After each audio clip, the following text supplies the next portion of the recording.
سلامونه نیکې هیلې مې منئ. خدای تعالی دې وکړي چې روغ جوړ او د صحت جامد مو پر تن وي. زه مسیح الارزمان نن یو ځل بیا د یو ښکلي ویډیو سره ستاسو په خدمت کې یم.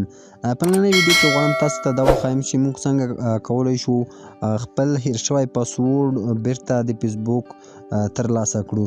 نو که چېرته د تاسو خپل ایمیل هم هیر شوی وي، کولی شئ تاسو خپل هغه پاسورډ بیرته ترلاسه کړئ. نو د ټولو نه د مخکې وګورئ، موږ راځو په فورګټ پاسورډ باندې کلیک کوو.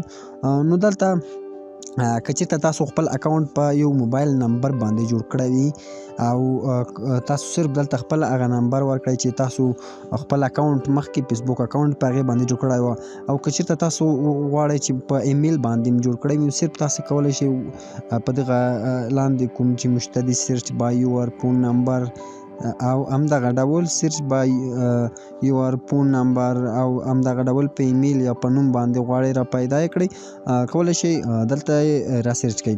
یعنې که چېرته تاسو په ایمیل باندې جوړ کړی وي، لاندې کوم آپشن چې د سرچ بای یور میل په دې باندې کلیک وکړئ. خو موږ په خپل موبایل نمبر باندې جوړ کړی چې زه غواړم خپل د موبایل نمبر دلته داخل کړم.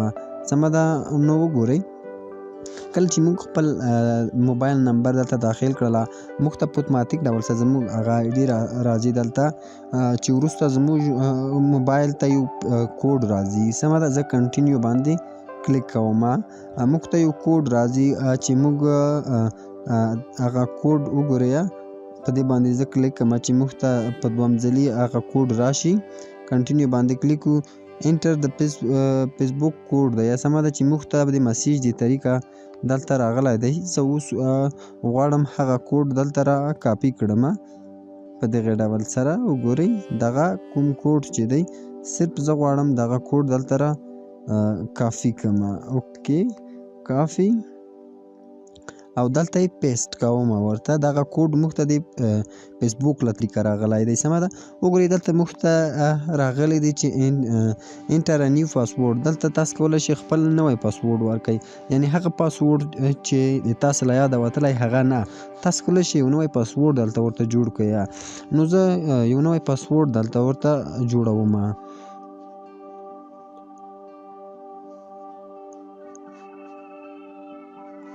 اوکې، نو په چینج پاسورډ باندې کلیک کوم.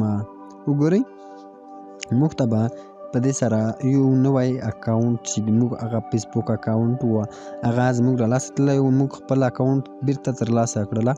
نو تاسو هم کولی شئ په همدغې طریق خپل اکاونټ بیرته فعاله کړئ. که چېرته د تاسو اکاونټ کې پاسورډ له یاده وتلی وي یا کومه بل ستونزه ورته پېښه وي. نو دغه وه زموږ د نننۍ زده کړه. د نورو زده کړو لپاره زموږ چینل درسره سبسکرایب کړئ. تر بلې او راتلونکي ویډیو پورې تاسو په پاک رب سپارم. ښه چیرې ولرئ. د خدای په امان.